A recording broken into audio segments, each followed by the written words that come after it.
In less than 10 minutes, I'm going to show you how to recreate this shot in Blender, even if you're a complete beginner. The software we are using is Blender. It's free. You can get it at blender.org. And the fluid simulation add-on we are using is Flip Fluid. You can also get it for free. There is a demo version. Just go to flipfluids.com/buy. And now you would have Flip Fluids installed in Blender. Here it is. This is an empty blend file except for my product, and this product is just a simple cylinder. Now the next thing we want to do is to add a domain. Shift A, mesh cube. This cube will be our domain. Let's come here and drag this up. Let's go into the wireframe view and increase this a bit. Let's bring this over here a bit too. Yeah. If you don't know what a domain or an obstacle is, I already made a long video introducing you to Flip Fluids and fluid simulation. You can check it out here. Now with the product selected, come to physics, Flip Fluids, change this to obstacle. And for the cube, Flip Fluids, change this to domain.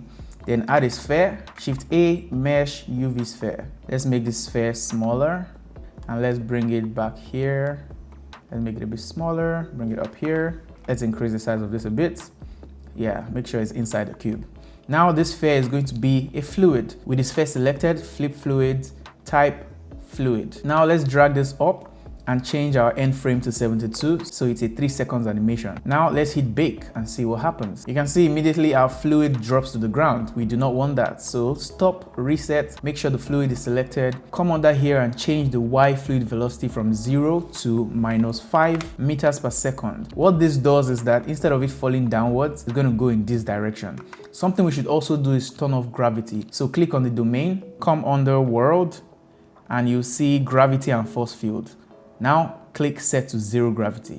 Now it's not going to fall downwards, it's just going to go this way. So let's bake that and see. You can see it's already kind of working. This is what you get by default and it looks very ugly. This is not what you would want. It's not satisfying. So let's make it better. So let's hit reset again. Make sure your domain is selected. Come under world and make sure your surface tension and your sheeting effect is selected. You could also mess with these values to change how your fluid looks. Now let's see what that gives us. You see, we are already getting what we want. This already looks a lot better, but we are splashing too fast and it's just going too crazy. Look, this is just insanity. So let's stop this, reset this. Let's make this ball here a little bit smaller so we have a little bit less fluid. Let's also mess with the time scale. You know, in the video I showed you, there was a speed ramp, so it went from fast to slow. Let's do that here. Click on your domain. Under simulation, go down, you see frame rate and time scale.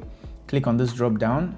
Now at frame, say at frame 15, let's hit I over this current time scale. Now it's set to 1, so it is real time. It's not slow, it's not fast. At frame, say frame 30, let's change this to 0.2. So it's going to be 5 times slower and hit I. Make sure your cursor is over this before hitting I. Now, if you look here, you'll see that our time scale reduces from 1 to 0.2. So at this point, it's going to slow down coming down here. Let's bake and see. With fluid simulation, the baking is what takes time. Yeah, you see, it's already moving better. It's already slowing down. But I don't want the fluid to touch each other so fast. So at this point, somewhere around here, we want it to already slow down. So let's reset that. Let's take our keyframes back here. Let's say at 20. We want it to already be at 0.2. Let's also make this even a little bit smaller. Yeah. And let's reduce the speed from a -5 to a -4. So it's a little bit slower. Also, we can increase our resolution from 65 to 120. So I think this should be it. Let's see what this looks like. Bake. So since I clicked bake, it's gonna take a little bit longer. But as you can see, we already have what we're looking for. It's already splashing nicely. I think the only problem I would have with this now would be the roughness on the fluid. So click on the fluid surface, come under modifier, and under the smooth modifier, increase this repeat from 0 to say 20. And you can see the difference. Very rough, very smooth. Now this looks quite nice.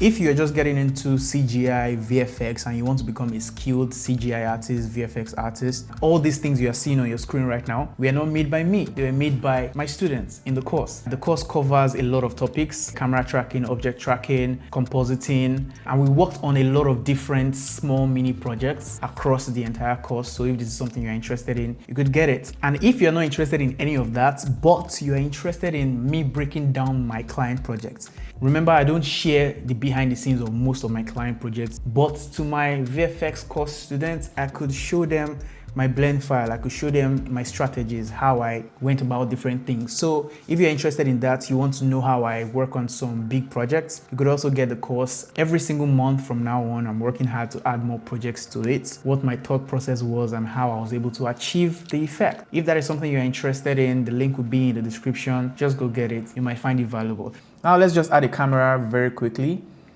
Shift A, camera. Let's make this 100 mm. Let's change the orientation to a vertical orientation, 1080 by 1920, then Ctrl-Alt-0 and frame our shot. See, we already have something this nice. Because I'm a perfectionist, let's reset this and increase this back to a -5 so it moves faster. Let's increase the size of this just a tiny little bit, and let's increase the size of the domain itself. I think this should look great. Bake. And while it's baking, let's just add a plane. Let's scale it up, RX 90, and move it backwards so we have a background. Yeah, click on the camera, viewport display, increase this so we see our animation. So it's coming together. Let's make the background dark. Click on the background, new material, slide this down till it's very black. And yeah, we are pretty much good. And for the material of your fluid, click select object here under the Flip Fluids add-on, then select domain, come under physics, come to material, under fluid surface here, change this to whatever you want. You could have apple juice, you could have chocolate, you could have caramel, but for this I used milk. Yeah. So it looks like milk. We can't see it in real time because Blender would obviously slow down when you have something like this happening in your viewport. But you could just hit Ctrl F12 to render, or you could just hit launch render here and it brings up this command line and then it starts rendering frame by frame. So that's basically it. And for the rest of the shots, I literally just replaced the obstacle.